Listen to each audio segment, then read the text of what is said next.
who was in it, you know. Oh, I gotta see the next one. It's never that. It's like, and then she turned the gas on. And then you're like, and? So,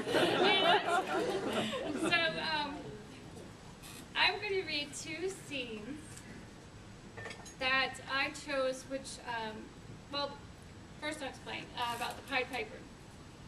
The Pied Piper influenced Restoring Harmony in a couple ways, and in some ways I didn't realize too.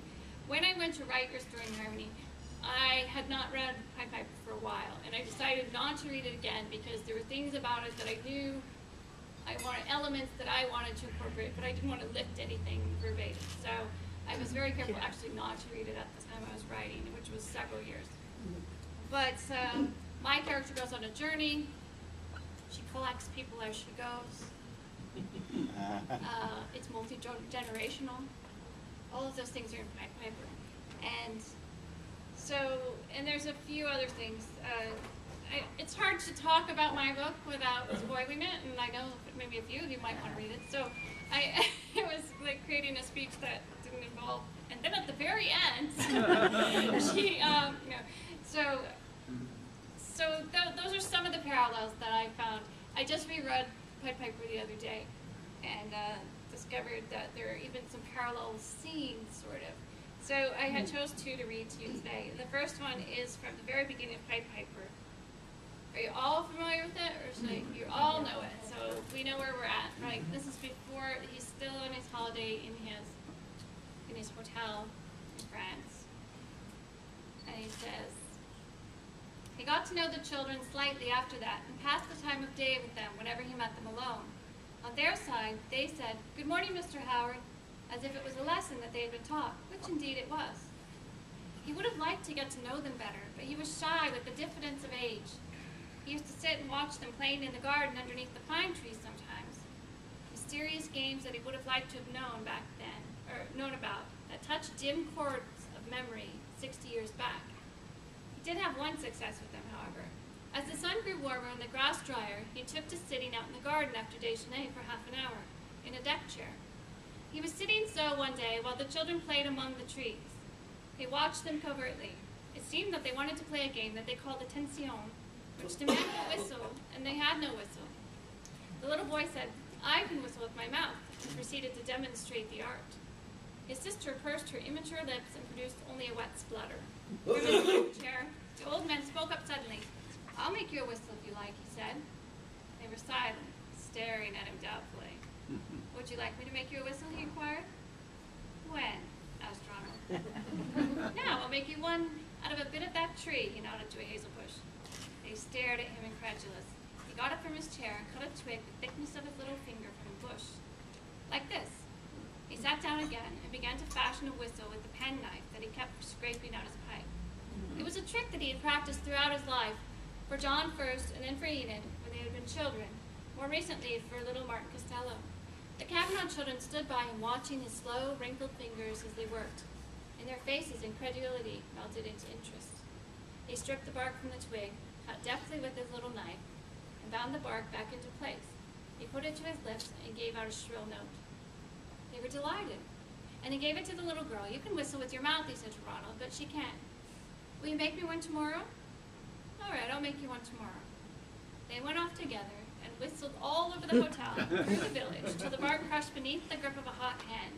But the whistle was still good for taking to bed, together with Teddy and a doll called Melanie. "It was so very kind of you to make that whistle for the children," Mrs. Kavanaugh said that night over coffee. They were simply thrilled with it. "Children always like a whistle, especially if they see it made," the old man said. It was one of those basic truths that he had learned in a long life, and he stated it simply. "They told me how quickly you made it," she said. "You must have made a great many." "Yes," he said. "I've made a good many whistles in my time." He fell into a reverie, thinking of all the whistles he had made for John and Enid so many years ago in the quiet garden of the house at Exeter. Enid, who had grown up and married and gone to live in the United States. John, who had grown up and gone into the Air Force. John. He forced his mind back to the present. "I'm glad they liked it," he said. "I promised Ronald that I'll make him one tomorrow." Tomorrow was the 10th of May. As the old man sat in his deck chair beneath the tree, carving a whistle for Ronald, German troops were pouring into Holland, beating down the Dutch army. The Dutch Air Force was flinging its full strength of 40 fighting planes against the Luftwaffe. 1,000 traitors leapt into activity. All through the day, the parachutists dropped from the sky. In Citadin, the only radio happened to be switched off, and so Howard whittled at his hazel twig in peace. So when I read that on Monday, most of the audience were not familiar with it, and they all went, oh!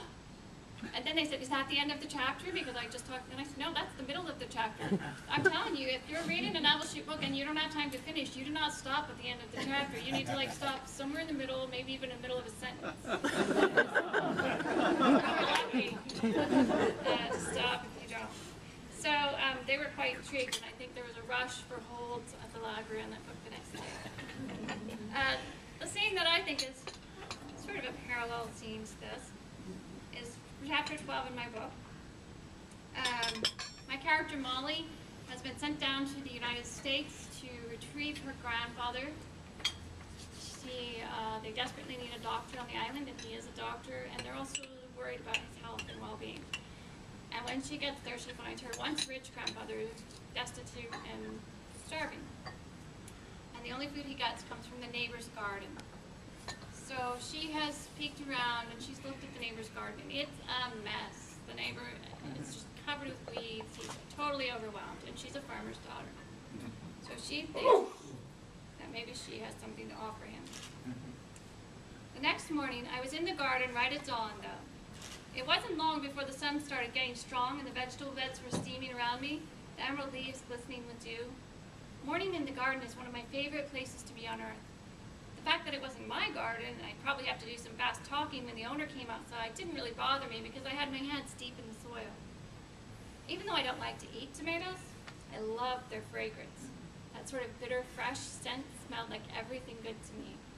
Soil, dew, plants, food, the farm. So I started weeding around the thick green tomato stalks.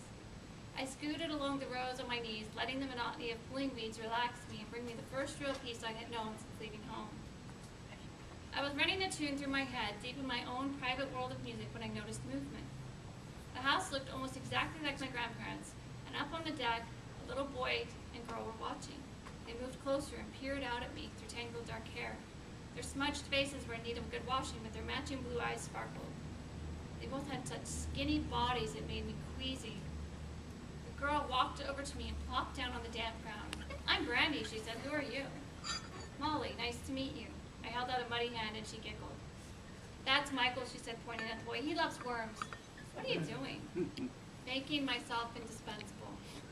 Weeding, I answered. I'm 6, my brother's 4. He doesn't know what weeds are, but I do. This is a carrot. She yanked a spindly carrot out of the soil.